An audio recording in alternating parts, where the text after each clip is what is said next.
Good morning all of you. કેમ છો વિદ્યાર્થી મિત્રો? મજામાં ને?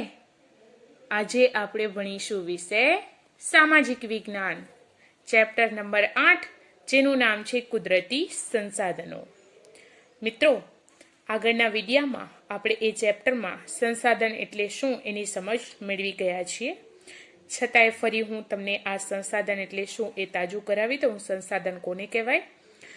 જે વસ્તુ પર માનવી નિર્ભર હોય છે અથવા તો આશ્રિત હોય છે, જેનાથી માનવીની જરૂરિયાતો સંતોષાતી હોય છે અને માનવી પાસે તેનો ઉપભોગ અથવા તો ઉપયોગ કરવાની શારીરિક કે બૌદ્ધિક ક્ષમતા હોય છે, તેને કુદરતી સંસાધન કહેવાય છે. મિત્રો, આગળ આપણે સંસાધનોના ઉપયોગો, એમાં સંસાધનોના પ્રકારો, માલિકીના આધારે એ જોયો. પછી બીજો વિતરણ ક્ષેત્રના આધારે અને ત્રીજો પુનઃપ્રાપ્યતાના આધારે એ આપણે પ્રકાર જોઈ ગયા. પછી સંસાધનોનો ઉપયોગ, એમાં સંસાધન ખોરાક તરીકે, સંસાધન કાચા માલના સ્ત્રોત તરીકે, સંસાધન શક્તિ સંપાદન તરીકે, એની સમજ મેળવી. તો આજે સમજ મેળવીશું જમીન નિર્માણ. સામાન્ય રીતે ભૂસપાટી એટલે કે જમીનના સપાટીનું ઉપલું પડ હોય, જેમાં વનસ્પતિ ઉગે છે. આપણે સ્વાભાવિક છે વનસ્પતિ વાવીએ છીએ, તો એના માટે જમીન અથવા તો માટી હોવી જરૂરી છે. તો એ માટી છે એ જમીન ઉપર જ હોય છે. એટલે કોઈ પણ વનસ્પતિ ઉગાડવા માટે સૌ પ્રથમ આપણને ભૂમિની સપાટી એટલે કે જમીનની સપાટીનું ઉપલું પડ જોઈએ, તો આપણે વનસ્પતિ ઉગાડી શકીએ. તેને આપણે જમીન તરીકે ઓળખીએ છીએ. મિત્રો, જમીન કોને કહેવાય? સામાન્ય રીતે ભૂમિ સપાટીનું ઉપલું પડ જેમાં વનસ્પતિ ઉગે છે તેને આપણે જમીન તરીકે ઓળખીએ છીએ. જમીન છે એ પૃથ્વીના પોપડા પરના અનેકવિધ કણોથી બનેલ એક પાતળું પડ હોય છે. એમાં ખનિજો, ભેજ, હ્યુમસ, સેન્દ્રિય તત્વો હોય છે, હવા હોય છે, એ બધા મળેલા હોય છે જમીનમાં. માટીની નીચે તેના મૂળ ખડક સ્તરો આવેલા હોય છે. હવે જમીનનું નિર્માણ છે એ મૂળ ખડકોના ખવાણ, જે જમીનમાં દટાયેલા મૂળ એવા ખડકો હોય છે, હવે એનું એ ખાઈ જાય છે, બરાબર? અમુક એવા તત્વો છે એ જમીન ચૂસી લે છે અને એ ધોવાણ થઈ જાય છે કેટલાક ખડકોનો, અને એનાથી મળતા પદાર્થોથી થાય છે એનું જમીનનું નિર્માણ, જેમાં જૈવિક અવશેષો, ભેજનું પ્રમાણ, હવા છે એ એમાં ભરેલા હોય છે. અન્ય રીતે કહીએ તો જમીન ખનિજો અને જૈવિક તત્વનું એવું કુદરતી મિશ્રણ છે, જેમાં વનસ્પતિના વૃદ્ધિ અને વિકાસ કરવાની ક્ષમતા હોય છે. એટલે આપણે કહીએ છીએ કે જમીનમાં કંઈક પણ આપણે વાવીએ તો એનામાં ખડક સ્તરો પણ હોય છે. પછી એના થકી એના એવા તત્વો હોય છે જે જમીન સાથે મિશ્રિત થયેલા હોય છે, અને આથી આપણે કંઈક પણ વાવીએ છીએ જમીનની સપાટી ઉપર, એટલે વનસ્પતિ છે એ સરસ મજાની ઉગી નીકળે છે. તો આપણે કહીએ છીએ કે સામાન્ય રીતે જમીનની સપાટીનું ઉપલું પડ હોય છે એને જ આપણે જમીન કહીએ છીએ. હવે વાત કરીએ જમીન. પૃથ્વીના પોપડાની સૌથી ઉપરની સપાટી કે પડ, જેને આપણે જમીન કહીએ છીએ, જેમાં વનસ્પતિના વૃદ્ધિ અને વિકાસ માટે જરૂરી એવા ખનિજ દ્રવ્યો, જૈવિક એવા દ્રવ્યો છે એ આવેલા હોય છે. હવે આપણે કહીએ છીએ કે વનસ્પતિની વૃદ્ધિ અને વિકાસ થાય છે, જેમ જેમ છોડવા વધે છે એના માટે એનામાં રહેલા ખનિજ દ્રવ્યો અને જૈવિક દ્રવ્યો હોય છે, ત્યારે જ એ છે એ ઝાડ અથવા છોડ છે એ વધારે ઊંચે જવા લાગે છે. જો કે તેનું પ્રમાણ બધી જમીનમાં એક સરખું હોતું નથી. આમ જમીન એટલે સેન્દ્રિય પદાર્થયુક્ત ઝીણા એવા કણોવાળો પોચો ખડક પદાર્થ. જમીન એટલે સેન્દ્રિય પદાર્થયુક્ત ઝીણા એવા કણો હોય છે, એ કણોમાં પોચો ખડક પદાર્થ જોવા મળે છે, તેને જ આપણે જમીન કહીએ છીએ. અર્થાત ભૂપૃષ્ઠ પરના માતૃ ખડક અને વનસ્પતિ દ્રવ્યોના મિશ્રણથી બનતા અસંગઠિત એવા પદાર્થોનું પડ અથવા તો સપાટી, એને આપણે જમીન કહીએ. જીવજંતુઓ આપણે કહીએ છીએ કે મૂળ ખડકોને ઘસારણ અને ધોવાણ, જે મૂળ ખડકો હોય છે એનો ઘસારો થાય છે અને એ ધોવાઈ જાય છે, અને એ પરિબળો થકી તોડી તેનો બારીક ભૂકો બનાવવામાં આવે છે, અને આ ભૂકા કે ચૂર્ણમાં વનસ્પતિ તથા જીવજંતુઓના વિઘટન કે એનામાં સડેલ બનેલા એવા સેન્દ્રિય તત્વો તેમાં ઉમેરાય છે, અને આ સેન્દ્રિય તત્વો વનસ્પતિના વિકાસમાં મહત્વનો ફાળો આપે છે.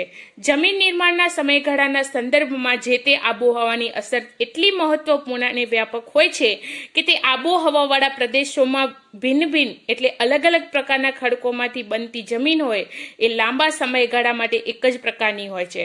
એટલે કે એક જ પ્રકારના માતૃ ખડકોમાંથી ભિન્ન ભિન્ન આબોહવામાંથી બનનાર જમીન અલગ અલગ પ્રકારની હોય છે, જેમ કે કાળી, રાતી, એવી રીતે.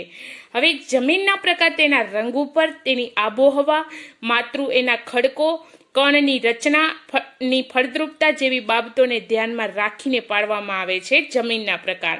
તો હવે આપણે સમજ મેળવીશું જમીનના પ્રકારો. જમીનના પ્રકારો એ ભારતની જમીનને આપણે 8 પ્રકારમાં વહેંચવામાં આવી છે. જે પૈકી પર્વતીય જમીન અને જંગલ પ્રકારની જમીન છે એ પર્વતીય ક્ષેત્રોમાં જુદી જુદી ઊંચાઈએ જોવા મળે છે. આપણે જોઈએ છીએ કે જમ્મુ કાશ્મીર અને હિમાચલ પ્રદેશ જેવા એરિયામાં ઊંચા ઊંચા પહાડો હોય છે, ત્યાં આ પર્વતીય જમીન અને જંગલ પ્રકારની જમીન જોવા મળે છે. હાલમાં ભારતીય કૃષિ સંશોધન પરિષદ ICAR દ્વારા ભારતની જમીનને 8 પ્રકારમાં વહેંચવામાં આવી છે. પહેલી છે કાંપની જમીન, બીજી છે રાતી અથવા લાલ જમીન, ત્રીજી છે કાળી જમીન, ચોથી છે લેટેરાઇટ જમીન, પાંચમી છે રણ પ્રકારની જમીન, છઠ્ઠી છે પર્વતીય જમીન, સાતમી છે જંગલ પ્રકારની જમીન અને આઠમી છે દલદલ કે પીટ પ્રકારની જમીન. તો સૌ પ્રથમ આપણે જે કૃષિ સંશોધન પરિષદ 8 પ્રકારમાં જમીનને વહેંચવામાં આવી છે, તો એમાંનો પહેલો પ્રકાર છે કાંપની જમીન. એના વિશે આપણે વિસ્તૃત સમજ મેળવીશું. હવે આ કાંપની જમીન છે એ ભારતના કુલ ક્ષેત્રફળના લગભગ 43% ક્ષેત્રફળમાં ફેલાયેલી છે. હવે પૂર્વમાં બ્રહ્મપુત્ર ખીણથી શરૂ કરીએ તો પશ્ચિમમાં જે સતલુજ નદી છે એ સુધીનું ઉત્તર ભારતનું મેદાન, દક્ષિણ ભારતમાં નર્મદા, તાપી, મહાનદી, ગોદાવરી, કૃષ્ણા અને કાવેરી, ખીણ પ્રદેશમાં અને એ પૈકી મહાનદી, ગોદાવરી, કૃષ્ણા અને કાવેરીના મુખ્ય ત્રિકોણ પ્રદેશોમાં આ પ્રકારની જમીન જોવા મળે છે. હવે કાંપની જમીનનું નિર્માણ નદીઓ દ્વારા નિરપેક્ષ રીતે કાંપને આભારી હોય છે. આ જમીનમાં પોટાશ, ફોસ્ફેરિક એસિડ, ચૂનાનું પ્રમાણ એ વધારે જોવા મળે છે, જ્યારે નાઇટ્રોજન અને હ્યુમસની માત્રા ઓછા પ્રમાણમાં જોવા મળે છે આ જમીનમાં. હવે આ જમીનમાં કઠોળ વર્ગના પાક લેવામાં આવે તો તેમાં નાઇટ્રોજનની સ્થિરતાનું પ્રમાણ પણ વધારી શકાય છે. હવે આ પ્રકારની જમીન હોય છે એમાં ઘઉં, ચોખા, શેરડી, શણ, કપાસ, મકાઈ, તેલીબિયા વગેરે પાકો લેવામાં આવે છે. તો હવે આપણે સમજ મેળવીશું નકશાની. જમીનના પ્રકાર, બરાબર. એમાં પહેલી છે કાંપની જમીન. તો કયા વિસ્તારોમાં ફેલાયેલી છે? તો ગુજરાતમાં પીળો કલર જે દેખાય છે, ઉત્તર પ્રદેશ, ગુજરાત છે, બરાબર, એ વિસ્તારોમાં કાંપની જમીન જોવા મળે છે. પછી બીજી છે કાળી જમીન. તો મિત્રો ગુજરાત અને આ મહારાષ્ટ્ર એમાં પણ કાળી જમીન જોવા મળે છે. પછી રાતી જમીન. તો રાતી જમીન તમિલનાડુના કેટલાક ક્ષેત્રોમાં, પછી આપણે કહીએ છીએ આ બાજુ ઓરિસ્સા બાજુના કેટલાક ભાગોમાં આ રાતી જમીન જોવા મળે છે. આના સિવાય અહીંયા મિઝોરમ છે, નાગાલેન્ડ છે, એમાં પણ રાતી જમીન જોવા મળે છે. પછી લેટેરાઇટ જમીન. તો લેટેરાઇટ જમીન આ મહારાષ્ટ્રમાં છે, અહીંયા કર્ણાટક છે, એમાં પણ એવા ભાગોમાં પ્રદેશોમાં પણ લેટેરાઇટ જમીન જોવા મળે છે. પછી છે પર્વતીય જમીન.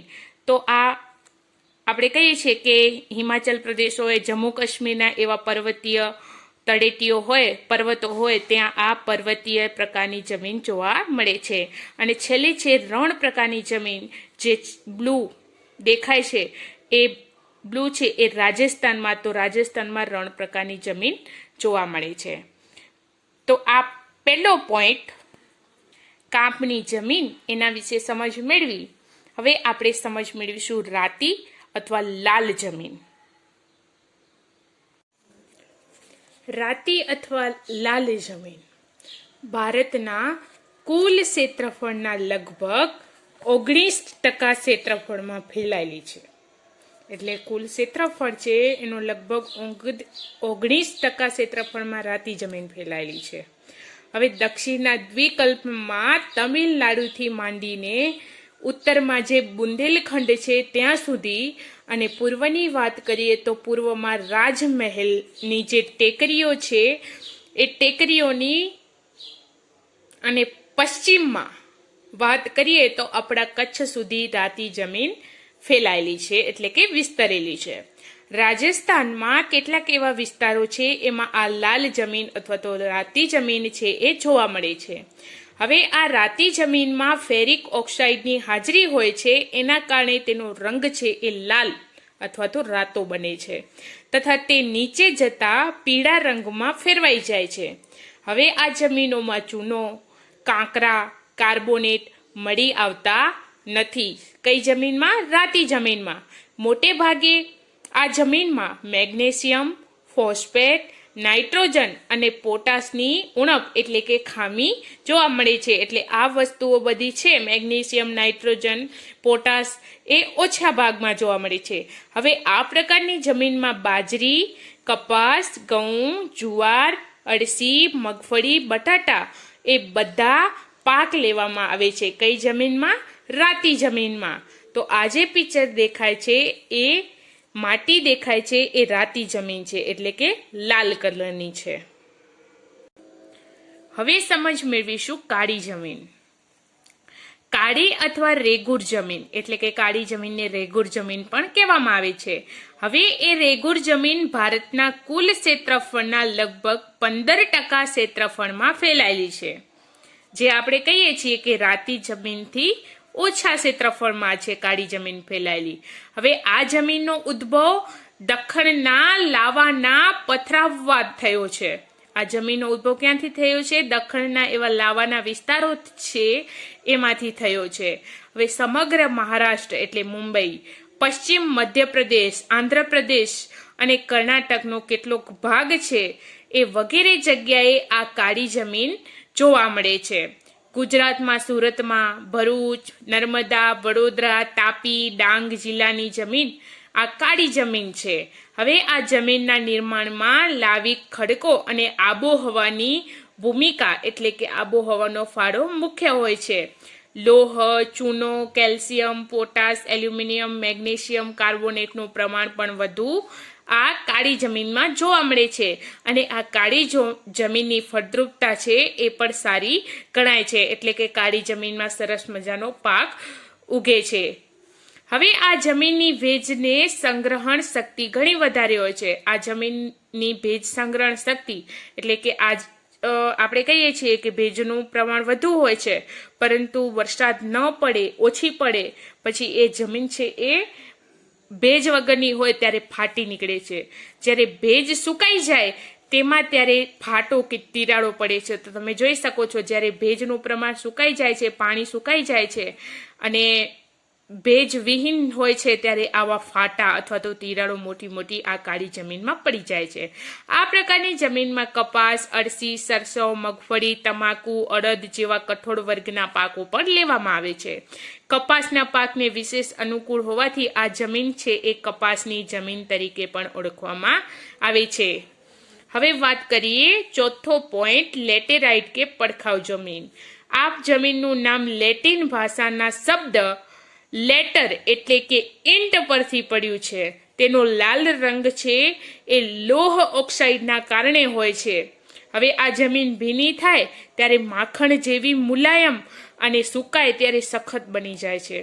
હવે આપણે કહીએ છીએ કે જમીન જ્યારે ભીની હોય છે, બરાબર, ત્યારે માખણ જેવી હોય છે આ લેટેરાઇટ જમીન, અને સુકાઈ જાય ત્યારે એકદમ કઠણ બની જાય છે. સૂકી અને ભેજવાળી આબોહવાના પરિવર્તનથી અને સિલિકામય એવા પદાર્થોના નિવારણથી તેનું નિર્માણ થાય છે આ લેટેરાઇટ જમીનનું.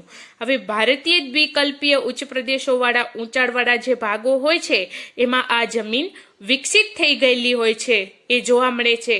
હવે આ પ્રકારની જમીનોમાં મુખ્યત્વે લોહ તત્વ, પોટાશ અને એલ્યુમિનિયમનું પ્રમાણ વધારે જોવા મળે છે.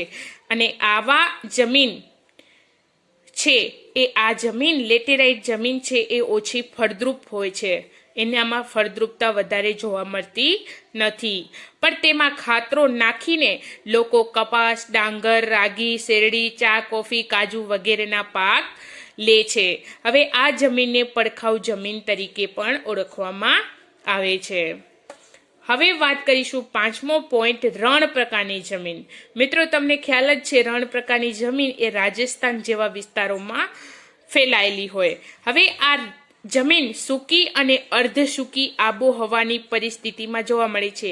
ક્યારેક સૂકી હોય, ક્યારેક અડધી સુકાયેલી હોય, અને છતાંય તેમાં ભેજનું પ્રમાણ હોય છે, પરંતુ બહુ ઊંડે અને રણ પ્રકારમાં આપણે કહીએ કે વધારે ને વધારે આપણને રેતાળ જમીન જોવા મળે છે. ને એવી જમીન હોય, એ રેતાળ હોય એટલે એની ફળદ્રુપતા પણ ઓછી જોવા મળે છે.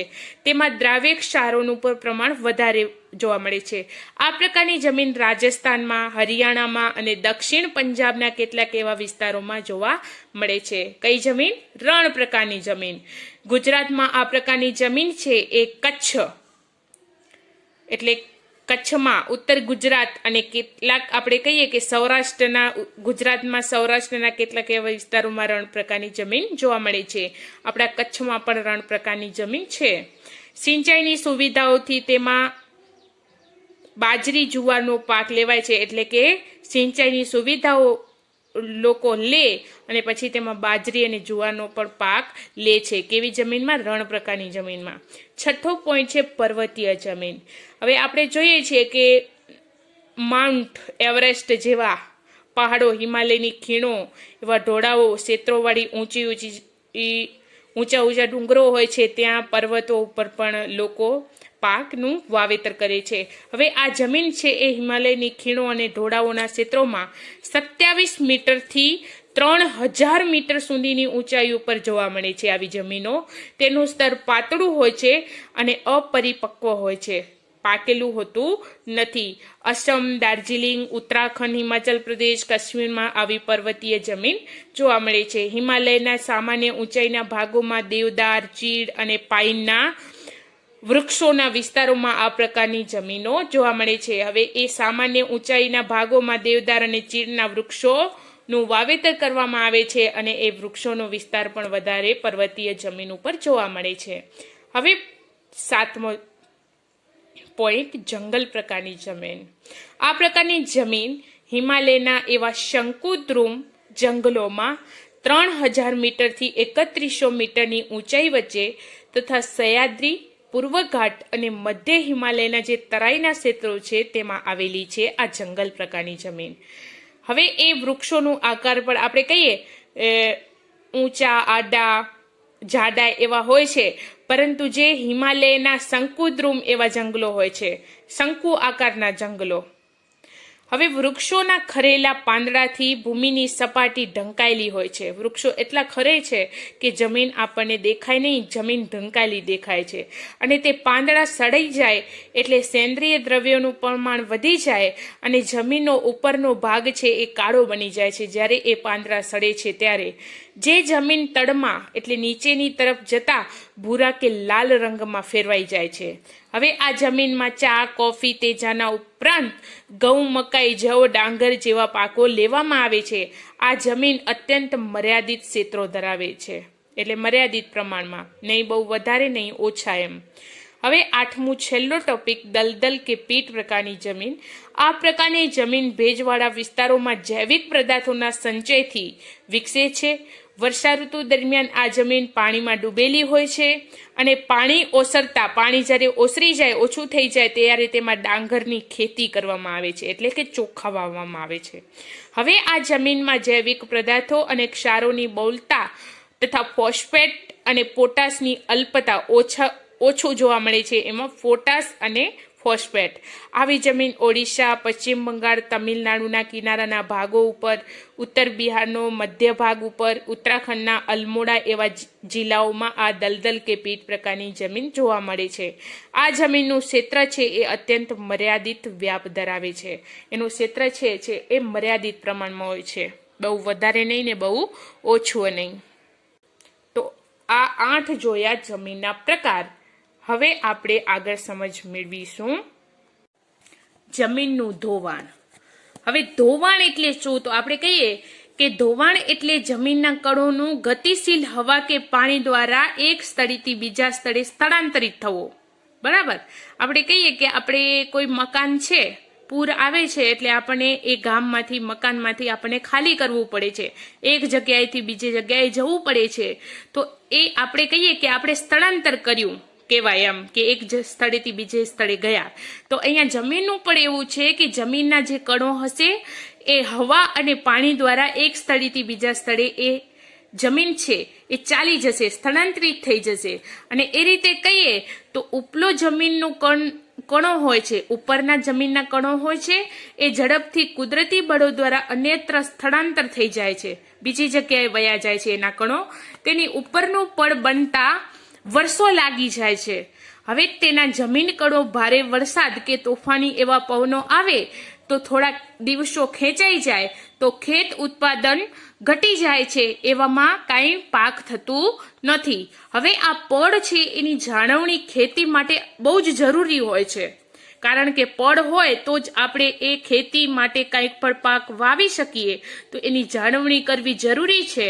આથી જમીનનું ધોવાણ અટકાવવું જોઈએ. તો એનું જમીનનું ધોવાણ અટકશે જો આપણે એની જાળવણી બરાબર કરીશું તો.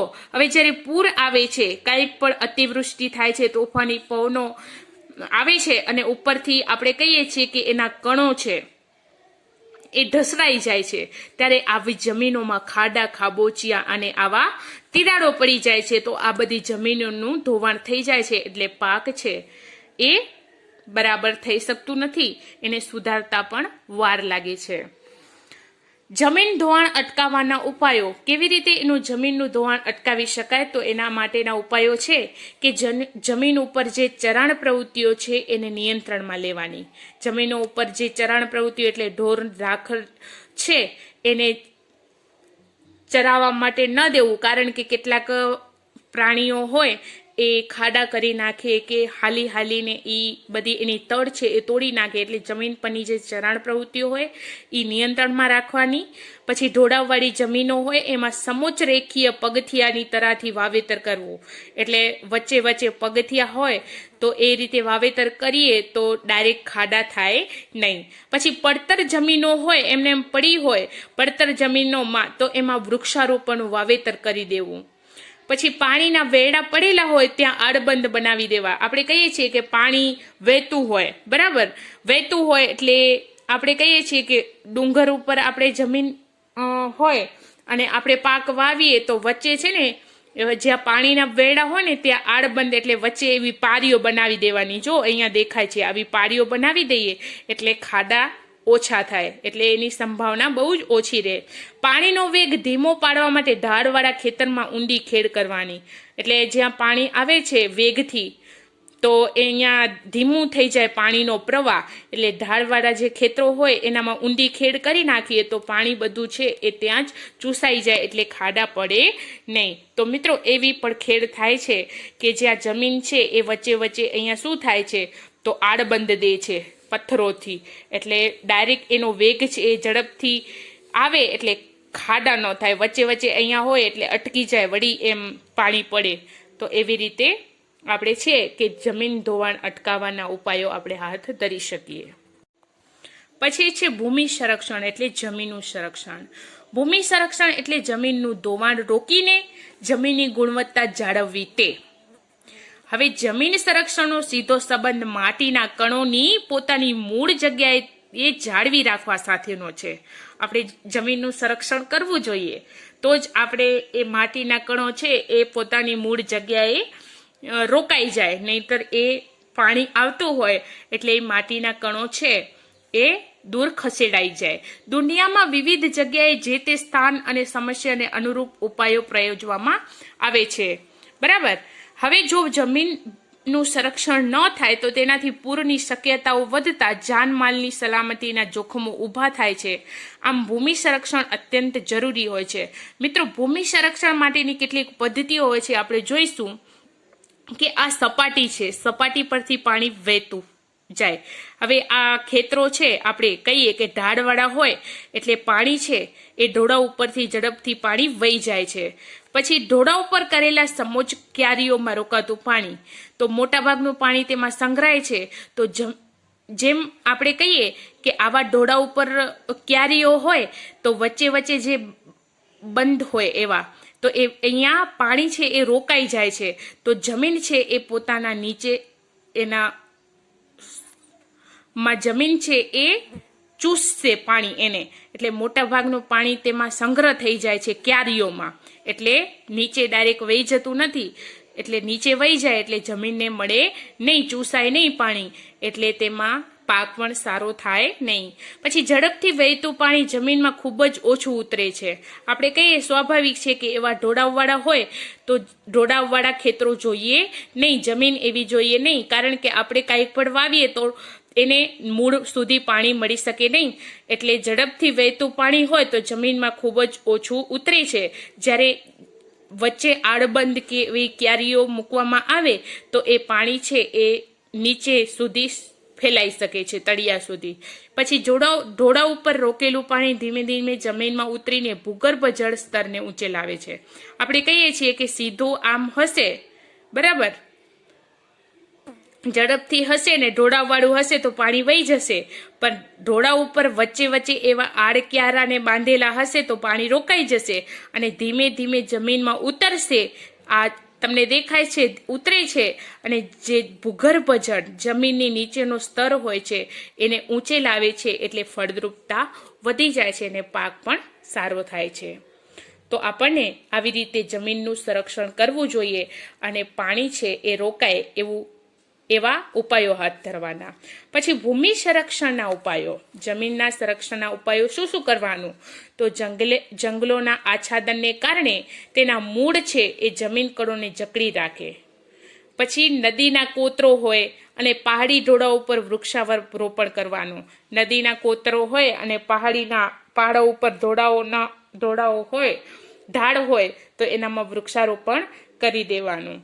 પછી રણની નજીકના ક્ષેત્રોમાં જે પવનો વાતા હોય એને રોકવા માટે વૃક્ષોની જે હારમાળા હોય એ ઉગાડવી જોઈએ. વૃક્ષો ઢેર આપણે કહીએ કે એક પછી એક વૃક્ષ વાવી દેવાનું, અને તે રણને આગળ વધતું અટકાવશે. એટલે નહીંતર આપણે કહીએ છીએ કે વધારે ને વધારે વૃક્ષો વાવીએ, હારમાળા વાવીએ તો એના થકી એ પાણી છે ઉપરથી આવતું હશે ઢોળા ઉપરથી, તો એનામાં અથડાશે અને રણને આગળ વધતું અટકાવશે. નહીંતર તો એ બધી જમીન રણ જેવી બની જશે. નદીઓના પૂરને અને નદીઓમાં વાળવાની કે જે સૂકી નદીઓ હોય એ ભરી અને એમાં અંકુશ લેવા જોઈએ. આપણે કહીએ છીએ કે નદીઓના પૂર હોય તો અન્ય નદીઓમાં વાળી નાખવાનું પાણી, અને જે સૂકી નદીઓ હોય એ ભરી નાખવાની. તો એવા બધા ઉપાયો હાથ ધરવાના. પછી અનિયંત્રિત ચરાણથી પહાડોની જમીનનું સ્તર ઢીલું પડી જાય છે. કેટલાક એવા ચરણ પદ્ધતિઓ હોય છે જેનાથી પહાડોની જમીનો હોય એનું સ્તર ઢીલું પડી જાય, તો તેને અટકાવવું જોઈએ. એટલે ચરણ પદ્ધતિ છે એ ઓછી કરવાની. મિત્રો, અહીંયા દેખાય છે તમને કે ડુંગરાળ જેવી વસ્તુઓએ વચ્ચે એવા સ્ટેપ બાય સ્ટેપ ઢોળાવ ઉપર અલગ અલગ રીતે પાણી હોય ઉપરથી, એટલે અહીંયા આવે એટલે ઉપરથી ખાડા પણ ન થાય અને સરસ રીતે બધાને પાણી મળી રહે. એ ઢોળાઓ ઉપરથી પાણી વહી ન જાય એવી રીતે ખેતી કરેલી છે. એ દ્રશ્ય તમને સીડીદાર એવા ખેતરો નજરે પડે છે. અને અહીંયા ઢાળ હોય છે, ક્ષિતિજ સમાંતર ખેડ, એવી ખેડ થયેલી હોય છે સ્ટેપ બાય સ્ટેપ ઢાળવાળી, અને અહીંયા એક સીધી ખેડ જોવા મળે છે. તો એવા પણ ખેતરો આપણે સમાંતર રીતે ખેડેલા જોઈ શકાય છે. ક્ષિતિજ સમાંતર ખેડ, સીડીદાર ખેતરો જેવી પદ્ધતિઓ આપણને અપનાવવી જોઈએ. ક્ષિતિજ સમાંતર ખેડ દ્રષ્ટિ સીમા હોવી જોઈએ, સમાંતર ખેડ હોવી જોઈએ સરખી કરેલી. ફળદ્રુપતા ગુમાવી બેઠેલી જમીનમાં બીજી વાર સેન્દ્રિય પદાર્થોનું ઉમેરણ કરવાનું, તો એની ફળદ્રુપતા એનાથી વધી જાય.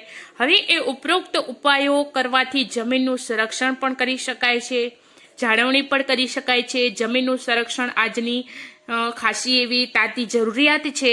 જમીનના સંરક્ષણ માટે સરકાર, સમાજ અને લોકોએ સહિયારા સાથે મળીને એવા પ્રયાસો કરવાના જેથી જમીનનું સંરક્ષણ થઈ શકે અને સરસ એવો પાક ઉગાડી શકાય, અને પાણી જે વેસ્ટમાં વહી જતું હોય એનું સંગ્રહાલય કરી શકીએ, અને ઢોળા ઉપરથી ઝડપથી વહી જતું હોય પાણી એને અટકાવી શકાય. તો એવા બધા પ્રયાસો આપણને, સમાજને અને સરકારને કરવા પડશે. તો મિત્રો, આ ચેપ્ટર છે કુદરતી સંસાધનો એ અહીંયા પૂરું કરીએ છીએ. Thank you.